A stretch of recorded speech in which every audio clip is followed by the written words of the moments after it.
Assalamualaikum warahmatullahi wabarakatuh. Halo kawan-kawan semuanya, kembali lagi bersama saya Sabrimal dari Pendidikan Administrasi Perkantoran Universitas Negeri Medan. Kawan-kawan perlu tahu, pemasaran secara umum itu seperti apa?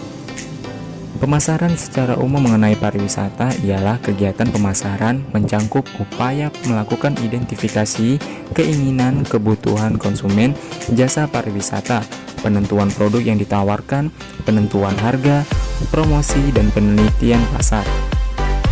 Dalam dunia persaingan yang semakin tajam, pengusaha harus aktif mendekati pasar.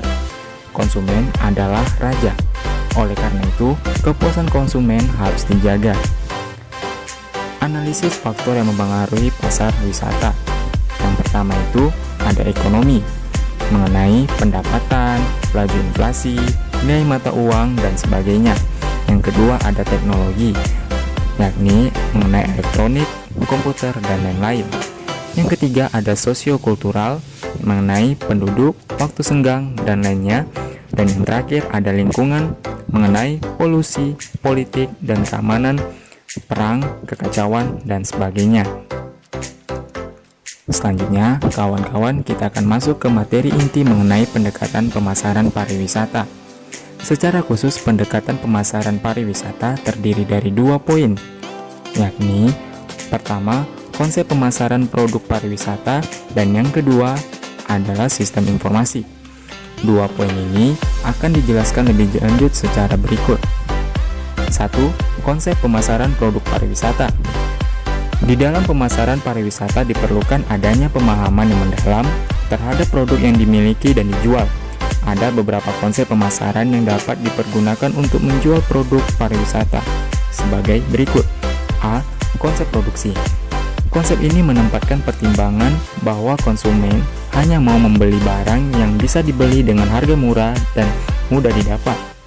Untuk pariwisata yang memenuhi 2 kriteria ini adalah produk pariwisata buatan atau kemasan baru, dan untuk mass production, taman rekreasi, resort wisata buatan, souvenir buatan pabrik, dan event olahraga dan convention dapat menggunakan pendekatan produksi ini. B. Konsep produk. Konsep produk ini menggunakan asumsi bahwa konsumen hanya akan membeli barang yang memiliki keunikan, inovatif, dan superioritas. Produksi pariwisata yang dapat dijual dengan pendekatan ini adalah pariwisata minat khusus yang bertemakan budaya atau heritage dan living culture, alam ekowisata, pendidikan dan penelitian, dan souvenir kerajinan tangan. C. Konsep penjualan. Pemasaran yang bertujuan untuk menjual produk untuk mendapatkan laba dari penjualan yang banyak volumenya dengan promosi yang agresif. Produk pariwisata yang dapat dijual dengan pendekatan ini adalah bentuk pariwisata proven, misalnya taman rekreasi, souvenir produksi massal buatan pabrik, event olahraga, exhibition, dan convention. D. Konsep pemasaran.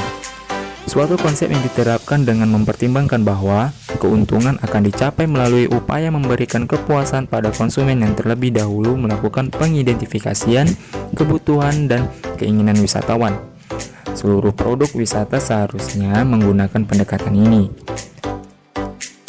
E. Konsep pelanggan. Konsep ini merupakan pengembangan dari konsep pemasaran, di mana kepuasan konsumen harus diusahakan tercapainya kepuasan setiap pelanggan secara individual. Seluruh produk wisata hendaknya menggunakan konsep ini dalam pemasaran pariwisata. F. Konsep ekologikal dan humanistik. Konsep yang mempertimbangkan adanya profit dicapai melalui kepuasan konsumen dengan cara pengidentifikasian kebutuhan wisatawan dengan pengintegrasian kegiatan pemasaran dengan mempertimbangkan kesejahteraan masyarakat dalam jangka panjang.